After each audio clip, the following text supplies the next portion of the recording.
What is up, everyone? Welcome to another edition of the Superdraft Breakdown Show. I'm Turd Ferguson. I'm going to be bringing you some of my favorite plays over on Superdraft. If you haven't signed up for it yet, making bad life choices. Sign up using promo code GRINDER.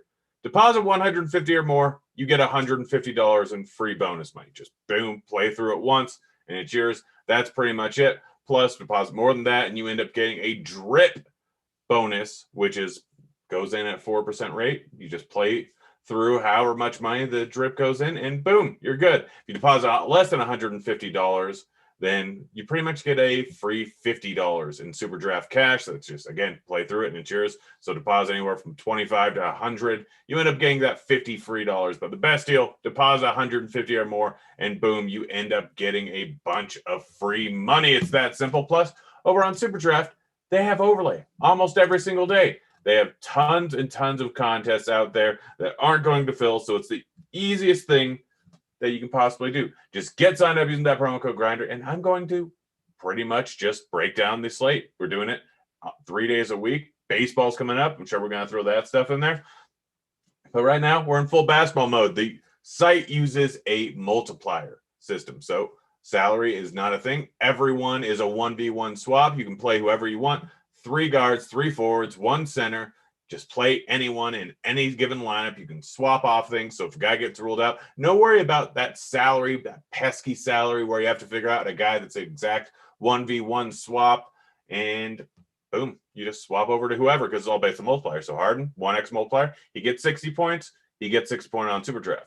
Guy like Colin Sexton, 1.5x multiplier, he gets 40 points. He ends up with 60 points. Similar scoring to both DraftKings and FanDuel, kind of combined. So 3 points, block, steal, -1 point turnover, 3.5 points for a 3-pointer, 1.5 for assist, 1.25 for rebound, plus the double-double and triple-double bonus. So a little bit of mix between the two. I like it. It gives it a lot more upside because of those 3 points for a block and a steal. Get a 2x multiplier guy. Every block and steal is now worth 6 points because of their multiplier. But we got a fun little slate here. Cash is fairly straightforward. Tournaments, a little bit interesting. We got a lot of plays. As you can see, I made this nice little spreadsheet here. Really simple.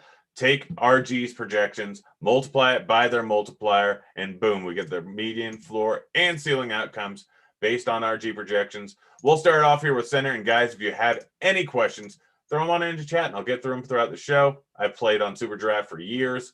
I play a ton on it. It's my main site. It's my favorite site. So any questions you have, I can generally answer, whether it's about today's slate, whether it's about what baseball will be like, whether it's about strategy, anything you need to know, just let me know in chat there and I'll get to it. But starting off with center, the easy choice for cash is Jokic. He's only at 1.05 multiplier, pretty low, but he's also been paying it off on a consistent basis. Generally, for each guy, you're looking for around 60 points. Like, that's kind of my baseline. If a guy doesn't have a shot at 60 points after their multiplier, I'm not playing. It's that simple. Because you can play whoever you want. Salary cap isn't a thing. So if you're not getting a guy that's going to get you 60 points in tournaments or even in cash generally, then he's probably not worth it because someone can have the exact same lineup with you as you with a 1v1 swap. And you can that can be the difference between first and 100th or 200th. Last night, literally before the Golden State game, I had a ton of Wiggins. I swapped over. I had some lineups that were at almost the exact same amount of points. So I swapped some Wiggins over to Oubre. The Wiggins lineup, I think, finished 150th out of like 1,500. The Oubre lineup finished like 15th or 10th out of 150. The lineups are the exact same, just one player different. And that's literally the difference between 65 points that Oubre got and like 20 points that Wiggins got. So pretty massive disparity between lineups that are almost exactly the same.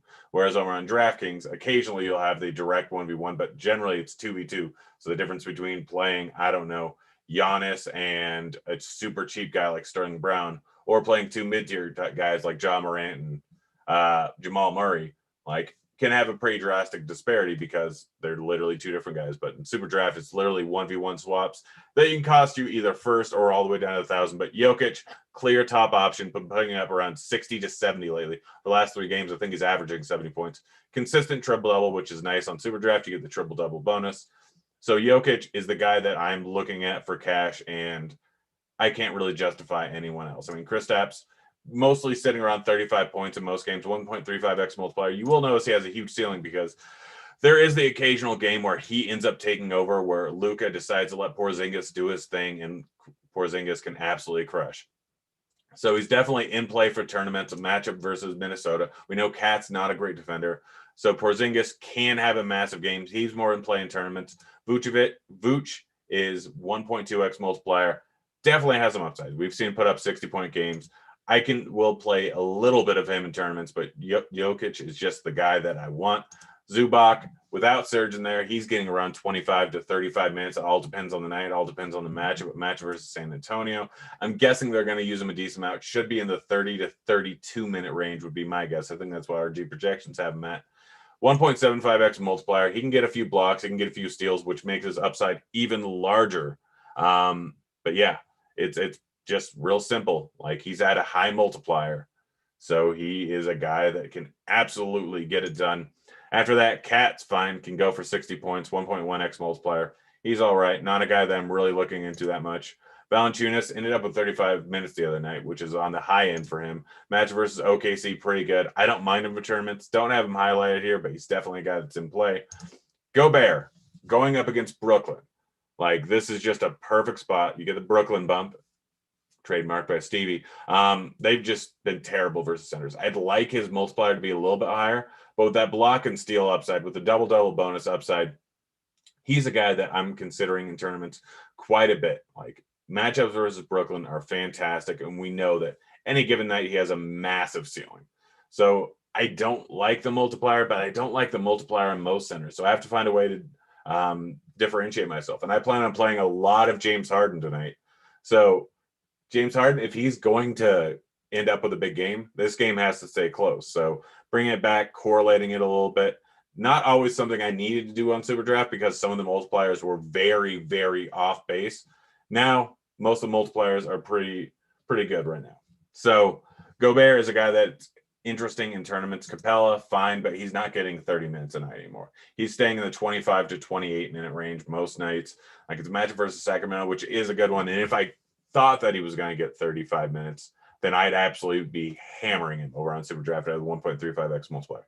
But don't think that's going to happen. Jared Allen's fine. Like, he's shown 50, 60 point upside, but most of the time he's sitting right around 25 to 35 points.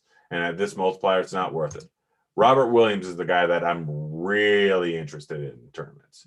He's at a 1.65x multiplier. We know that he's averaging 5, 6, 7 stocks per 36. We don't think he's going to end up with 36 minutes, but with a volatile category like that, going up against Milwaukee, a fast-paced team, he can end up with a ton of stocks, which at 1.65x multiplier means each of them are worth over 5 points apiece. So if he gets 6 of them, that's 30 points right there. Not to mention the rebounds that he'll get, not to mention the points he'll get.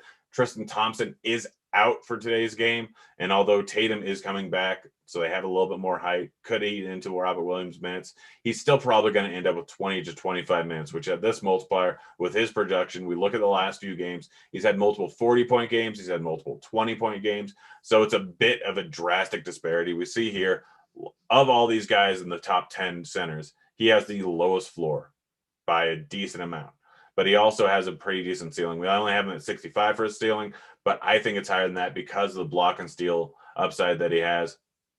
Outside of that, Ayton's been crushing recently. He's been getting a boatload of minutes. I don't mind it. It's match versus Orlando. If he's going to end up with 35 minutes like he has been the last 2-3 games, I think the last 2 games, then he's definitely a guy that can get it done. He can get some blocks too, which gives his upside even higher. 1.4x, little low of a multiplier, but I still like it. So that Claxton's fine. Like, total, not really a guy that's going to get 35 plus minutes, just like clockwork. How do you like Podol? He's got the highest multiplier of any starting center. I'm actually considering and going against Zubac. He's put up, so Podol, like, I'm going to pull up RG right here real quick, look at his numbers, but he's been pretty much in the mid-20s range instead of the mid-30s range. There was a while where he was getting 30 plus minutes. Yeah, looking at, hasn't been over 25 minutes more than once over the last 6 games. Like, it's been pretty consistent. Games where he gets 35 minutes, he can absolutely crush. Like that game versus Chicago, ended up with 42 points. put that by the multiplier, 1.65. He got 70 points, I think, 75, 80 points in that game versus Chicago, which I was on him a little while ago. But he also shot 9 for 11 from the field. You look at the rest of the games, 26 points, 19 points, 30 points, 42 in one of them. That was a big game, but he also got injured that game. It was a blowout. That was a weird one. Philly, 20 points, 26. So, like I said, you need 60 points. So in order for him to get 60 points, he needs about 35 points over on Superdraft. As you can see, not doing that on a consistent basis unless he's going to get into the mid-30s in minutes. I don't see that happening, especially matchup versus the Clippers, where he's going to end up like pretty much matching minutes of what with Zubac, but it's not like Zubac's a huge threat where Podol needs to be in the game. So this isn't really a spot where they're going to need him a ton. So I wouldn't be surprised if he ended up in the 25-minute range again. And I honestly think that's the most likely outcome. RG Projections has him pegged at 27 minutes. He's a point per minute producer. Can obviously do better than that, but unless he's going to get into the mid-30s in minutes, he's just not really worth it, especially when you got Joker on the slate. We got Vooch. We got Zubac, who's going to end up with 30, 35 minutes most likely. We got Gobert. We got Cat. We got Valanciunas. The chances of Podol putting up a higher score than those guys by like 10 points is like a 4% outcome. Podol's still going to draw a little bit of ownership. And most of the time, 60% of the time, he's going to be 15 points lower than those other guys. So especially at center, it's not like forward and guard where you have 3 guys. So it's a whole different ball game. He is going to be in a drastic losing spot for you a significant amount of time. And there are very, very few scenarios where he ends up in the winning lineup over on Superdraft. So I'd rather take a shot on Robert Williams. I know he's not starting, but starting really doesn't matter as much. They have the same multiplier, but Robert Williams gives you a ton of blocks and steals upside. I mean, just looking at his game log recently, he's been very hit or miss. 40 points, 17 points, 27, 48, 29, 42. So all over the place. And that's because like 5 stocks in the last game, 1 in the game before, 2 in the game before that, 6 in the game before that, 2, 4, 7. Like he can get you 7 blocks and steals in 20 minutes. Like that's the kind of player he is. Plus he can give you a double-double. He can give you 10, 15 points easily. So just straight up real life points. So that's kind of the guy he is. When you're only playing 20 to 25, 27 minutes, then your variance and outcomes is going to be all over the place when you're a big block and steal guy. So realistically, Podol chance of hitting 45 points before the multiplier, not very likely. Robert Williams, it's probably 50, 40% of the time. So because of that, I plan on using a ton of him because I like that blocks and steals upside. Let's move on over to forward here. Lots of guys to play over at the forward position. My top guys, for cash at least, is Luka. Even at a 1x multiplier, I know that that's a low one, but it's a matchup versus Minnesota, one of the best matchups on the board, and he's a guy that's probably going to get you 60 just with before the multiplier, which it's a 1x multiplier, so I'm willing to go with it. Christian Wood, absolutely love today. This guy, I know on the second of a back-to-back, the last game he only ended up with 28 minutes, but the first game he ended up with 36. It's a matchup versus Charlotte. Charlotte's been playing one of the fastest paces in the league, not a great rebounding team, and Christian Wood should end up with 36 minutes in this game, I would guess. Honestly, Houston's always a crapshoot, but Wood has been playing a lot of minutes since he came back from that injury, and he's been producing fantastically on a point-per-minute basis. I'm not going to be surprised if I end up with 100% of Christian Wood in tournaments. Like, he's that good of a play. Multiplier is far, far too high at 1.3. It should be at 1.2. He's going to crush here. He has the biggest ceiling for me, and he has one of the best floors on the slate. It's all about, is he going to get fourth quarter run because Houston's trying to tank? I think that he does, and the matchup is just too good. PJ Washington, multiplier is still a bit too high. All the Charlotte guys, Rozier, Graham, Hayward, PJ Washington, multipliers are all too high considering that LaMelo's out. PJ Washington been consistently putting up around 40 points a game, gets a little bit of boost without Melo in there. He's a guy that I like in tournaments, but I think the third guy I'm rolling with in cash is going to be Gordon Hayward. Again, multipliers too high, 1.4x. All he really needs is about 41, 42 points in order to get to the spot where he's in good shape. So Hayward, absolutely a guy I want to play Probably going to throw him into cash. Giannis, currently questionable. If he ends up playing, then he's a guy that you can consider in cash. But if he doesn't end up playing, I have Middleton here highlighted, 1.25x multiplier. He's a guy that will get into play. Not a great play like Drew Holiday, which I'll get to when I get to guards, who's at a 1.5x multiplier. Wasn't really adjusted too much, but Giannis will kind of make Middleton be in play a little bit more. Outside of that, Kawhi, always in play, always a good play, 1.2x multiplier, slightly too high. Jaylen Brown's been crushing recently, between 40 and 50 points almost every single day. Matchup versus Milwaukee, fast-paced matchup, more possessions, he can crush. Aaron Gordon, if he's going to play 36 points, he can end up with 50, 55 real-life points or fantasy points prior to the multiplier. He's one of my favorite plays on the slate of the forward position. Sean Holmes, ever since the Bagley injury, if he stays out of foul trouble, he's going to end up with 38 minutes. It's a matchup versus Atlanta. They're going to need his size, so I'm not going to be surprised if he ends up in that 38-minute range if he can stay out of foul trouble.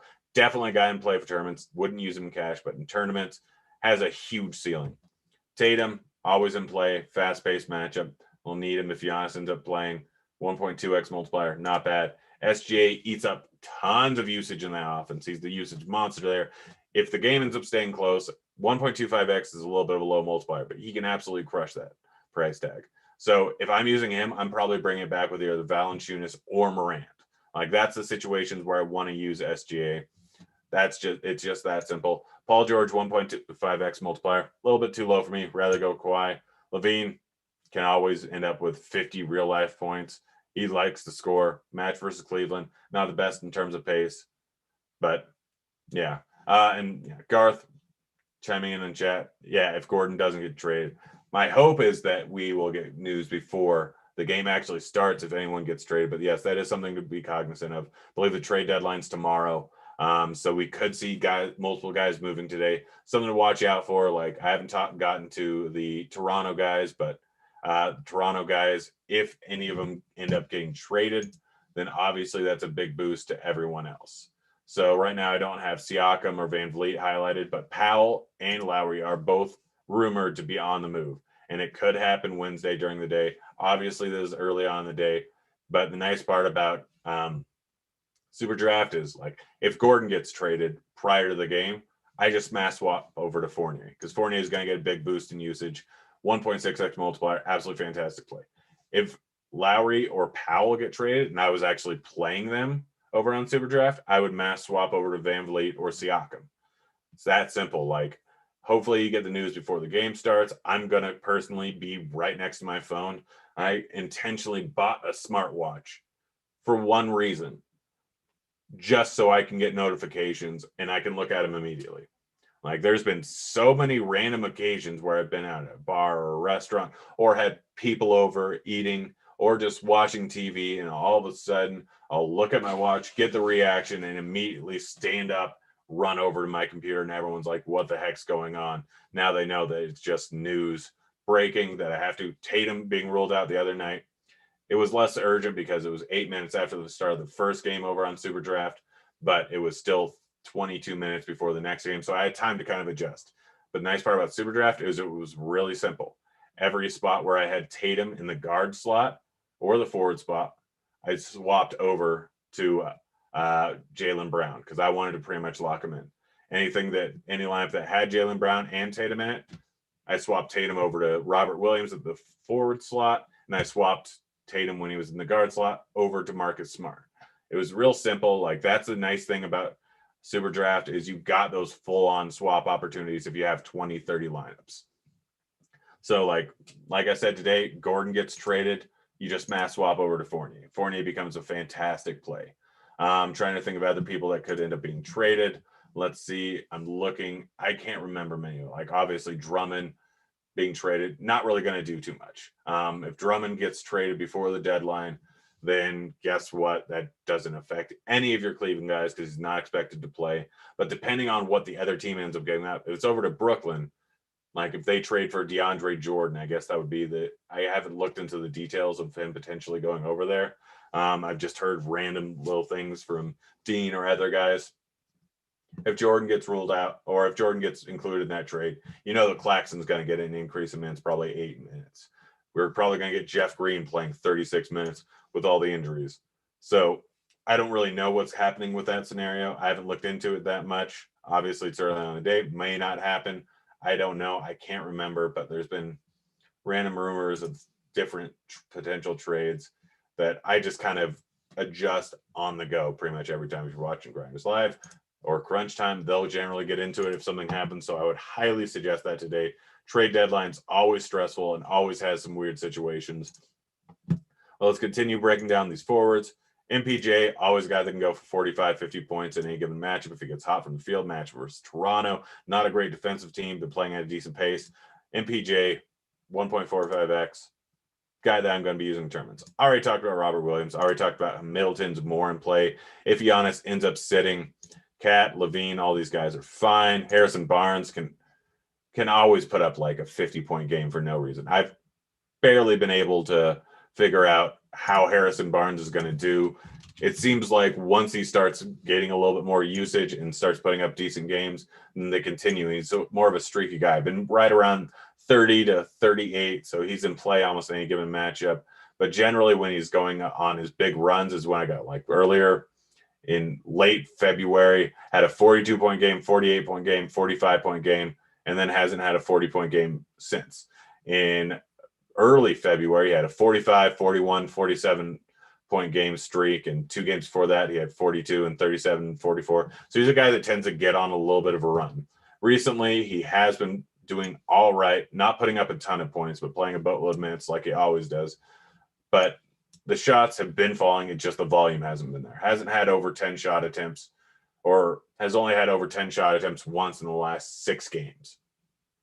So Barnes, while he's always in play in tournaments, and I will never argue against it, right now doesn't seem the time to use him. Keldon Johnson, always huge upside, but tons of downside.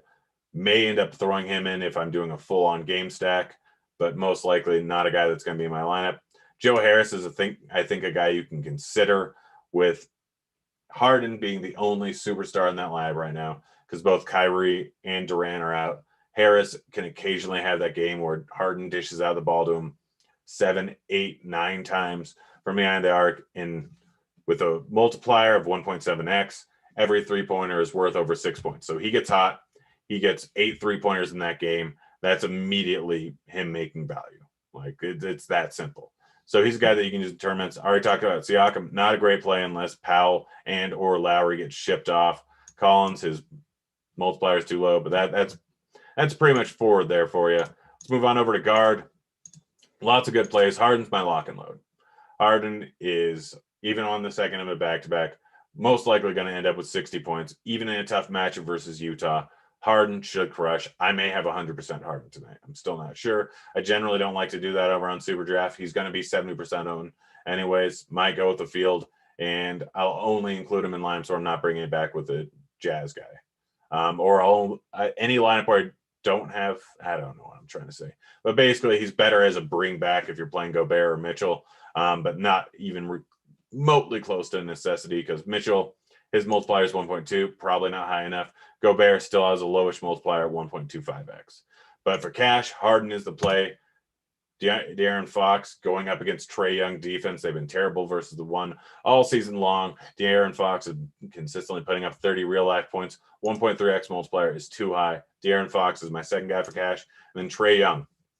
Match versus Sacramento. Been one of the fastest-paced teams recently.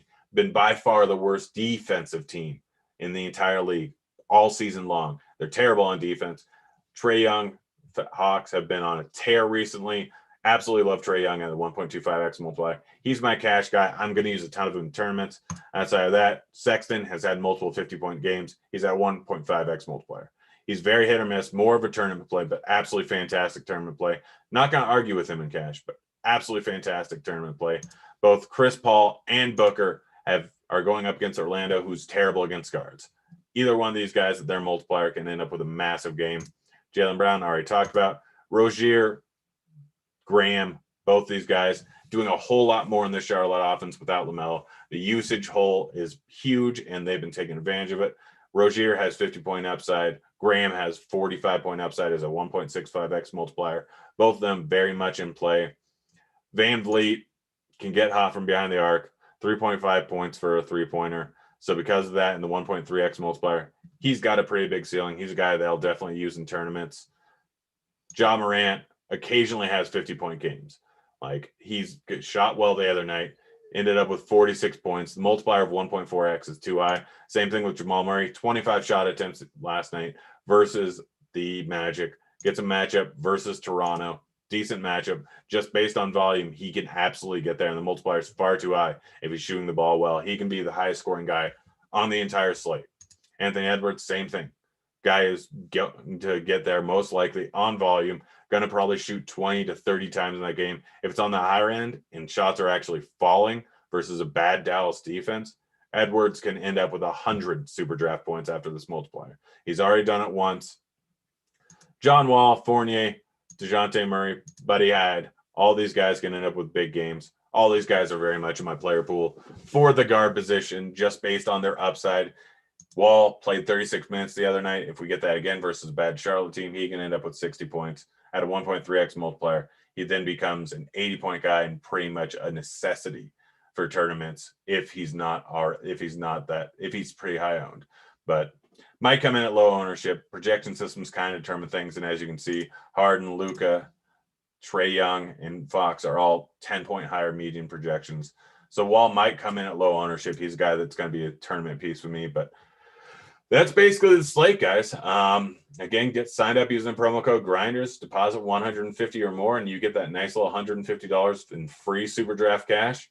Deposit less than that, and you're likely ending up with around $50 in Super Draft cash. So I highly suggest putting in the full amount if you can. They got a $1 contest, an $8 contest, an $18 contest for GPPs all tonight. You can enter one lineup, and some of them are all the way up to 150 max.